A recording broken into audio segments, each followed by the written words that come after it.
ফিরোজ তার স্ত্রী ও দুই মেয়েকে নিয়ে বাস করত। বড় মেয়ে রিনার গায়ের রং ছিল দুধে আলতা আর সুন্দরী। এই নিয়ে রিনারও অবশ্য অহংকারের শেষ ছিল না। আর ছোট মেয়ে রানীর গায়ের রং ছিল খুবই কালো, কিন্তু রানী ছিল নম্র, ভদ্র আর অনেক লক্ষ্মী একটা মেয়ে। রানীর গায়ের বর্ণ কালো হওয়ায় রানীকে ওদের মা বাবা চোখের বিষ মনে করত। রানীর গায়ের রং কালো হওয়ায় অন্যরা জানা হাসাহাসি অপমান করত, তার চেয়ে ঢের বেশি রানীর মা বাবা করত। ওদিকে রিনাকে মা বাবা খুব ভালোবাসত। নে মা, দুধটুকু খেয়ে নে।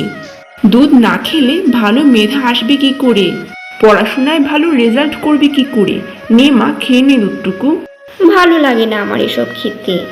কিরে, এখানে হাঁ করে দাঁড়িয়ে না থেকে পড়তে বস গিয়ে, যা। একদিন রানীর বাবা অফিসে যাওয়ার সময় রানী সামনে এসে পড়ল। কালো কুৎসিত অপয়া মেয়ে, তোকে না কতবার বলেছি আমি অফিসে যাওয়ার সময় আমার সামনে আসবি না? তুই ইচ্ছে করেই আমার সামনে এসেছিস, তাই না? যাতে আমার দিনটা আজকে খারাপ যায়। মমতা, মমতা, এই মেয়েকে এক্ষুনি আমার চোখের সামনে থেকে নিয়ে যাও। এই বলে ফিরোজ অফিসে চলে যায়। অপয়া মেয়ে, তোকে না কতবার বলেছি তোর বাবা অফিসে যাওয়ার সময় সামনে আসবি না? এই মেয়ে জন্ম থেকেই জ্বালিয়ে মারছে। যেদিন তোর জন্ম হলো ওই দিনই তোর বাবার এত ভালো চাকরিটা চলে গেল। এখন কি চাস তার এই চাকরিটাও যাক? অপয়া মেয়ে, দাঁড়া, তোকে দেখাচ্ছি মজা। এই বলে রানীর মা একটা লাঠি নিয়ে রানীকে মারতে থাকে। মা, আর ভুল হবে না মা, ছেড়ে দাও মা, খুব লাগছে মা, ছেড়ে দাও। লাগুক, লাগার জন্যই তো দিচ্ছি, যাতে ভবিষ্যতে আর এই ভুল না করিস। রিনা ও রানী একই কলেজে ভর্তি হয়।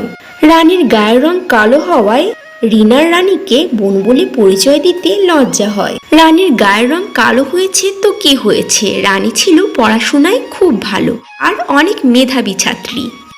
আর ওদিকে রিনা ছিল পড়াশোনায় অমনোযোগী, সারাদিন রূপচর্চা, আড্ডা, বন্ধু বান্ধব এইসব নিয়েই থাকতো। একদিন রিনা ও রানী কলেজে যায়। দেখ দেখ, মেয়েটার গায়ের রং কি কুৎসিত। হ্যাঁ তাই তো, হা হা হা হা হা। আরে তোরা যাকে নিয়ে হাসাহাসি করছিস, এটা তো রিনার ছোট বোন। কি বলিস? রিনা এত সুন্দরী, স্মার্ট, আর ওর বোন কিনা এমন?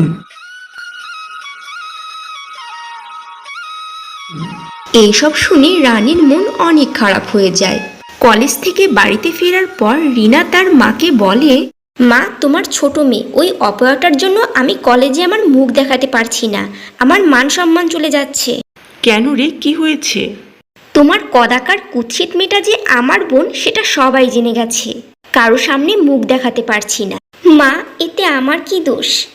তুই চুপ থাক, কালকে থেকে তোর কলেজে যাওয়া বন্ধ। কি বলছো মা? সামনে আমার পরীক্ষা, এখন কলেজে না গেলে, ঠিকভাবে ক্লাস না করলে পরীক্ষা দিব কিভাবে মা? বাড়িতে বসে যা পড়বি তাতেই হবে। তোর মতো কুৎসিত কদাকার মেয়ের কলেজে যাওয়ার কোনো দরকার নেই। এরপর থেকে রানী মাঝে মাঝে কলেজে যেত আর বাড়িতে বসেই মনোযোগ দিয়ে তার পড়াশোনা করত আর মায়ের কাজে টুকটাক সাহায্যও করত। এর মাঝে অনেক ধনী ঘর থেকে রিয়ার জন্য বিয়ের প্রস্তাব আসে। পাত্রপক্ষ রিয়াকে দেখতে আসে। হ্যাঁ মা, মেয়ে আমার খুব পছন্দ হয়েছে। রিয়ার গায়ের রং ফর্সা আর সুন্দরী হওয়ায় পাত্রপক্ষ দেখেই রিয়াকে পছন্দ করে ফেলে। রিয়া বিয়ে করে শ্বশুর বাড়ি চলে যায়। ওদিকে রানীরও পরীক্ষা শুরু হয়ে যায়। রানী অনেক ভালো মার্ক পেয়ে পাশ করে। রানীর অনেক ভালো একটা সরকারি চাকরি হয় আর শহরে অনেক ভালো একটা কোয়ার্টারও পেয়ে যায়। মা, বাবা, আমার অনেক ভালো একটা সরকারি চাকরি হয়ে গেছে, আমি শহরে অনেক ভালো একটা কোয়ার্টার পেয়েছি বাবা।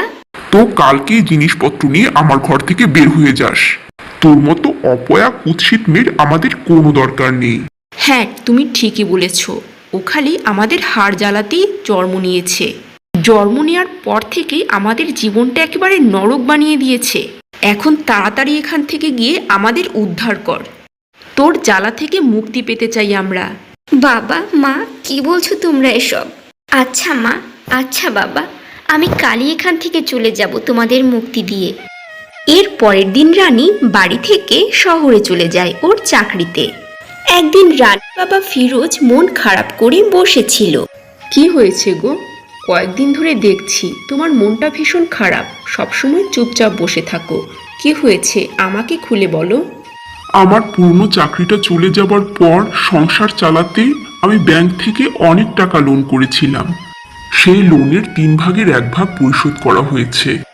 ব্যাংকের লোক তাদের শেষ সিদ্ধান্ত দিয়ে দিয়েছে, আগামী 1 মাসের ভিতরে লোন পরিশোধ করতে না পারলে তারা আমাদের বাড়ি দখল করে নিয়ে যাবে গো।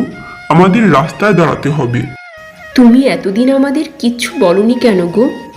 আমি ভেবেছিলাম লোনটা পরিশোধ করতে পারবো, নিজেকে ছোট করতে চাইনি তোমাদের সামনে। কিন্তু মমতা, আমার যে চাকরিটা চলে গেছে কিছুদিন আগে, আমি ঋণ পরিশোধ করব কিভাবে? এই বয়সে চাকরি চলে যাওয়ার কথা লজ্জায় তোমাকে বলিনি মমতা, আমাকে তুমি ক্ষমা করে দাও। যা হবার হবে, তুমি ভেঙে পড়ো না গো। আমাদের বড় মেয়ে রিয়ার তো অনেক ভালো ঘরে বিয়ে হয়েছে, ওর কাছে সাহায্য চাই, ও আমাদেরকে ফেলে দেবে না। তুমি দেখো। এরপর মমতা রিনাকে ফোন দেয় আর রিনাকে সব কিছু খুলে বলে। কি বলছো মা? এইসব কথা আমি আমার শ্বশুরবাড়ির কাউকে বললে কারো সামনে আর মুখ দেখাতে পারবো না। এছাড়া বিয়েতেও তেমন কিছু পণ দিয়ে বিয়ে দাওনি, এমনিতেই সবার সামনে ছোট হয়ে থাকতে হয়।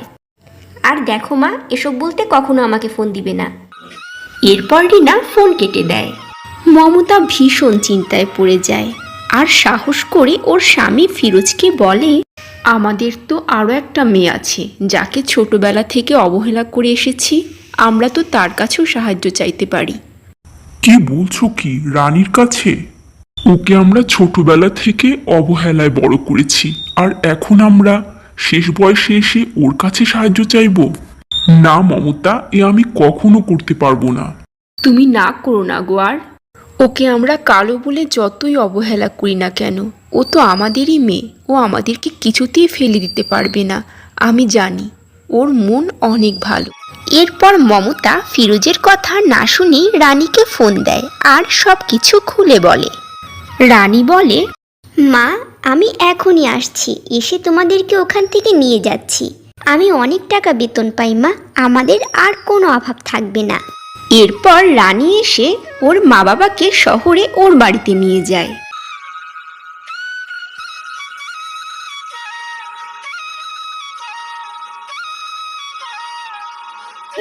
মারে, আমরা তোকে জন্মের পর থেকেই অনেক অবহেলা করে এসেছি। রানী, মামার আমাদের তুই মাফ করে দে মা। না বাবা, না মা, এসব বলো না। তোমরা তো আমারই মা বাবা, আর মা বাবা তো তার সন্তানকে শাসন করতেই পারে মা। এরপর ওরা সুখে শান্তিতে বসবাস করে। রানীর মা বাবাও রানীকে খুব ভালোবাসে।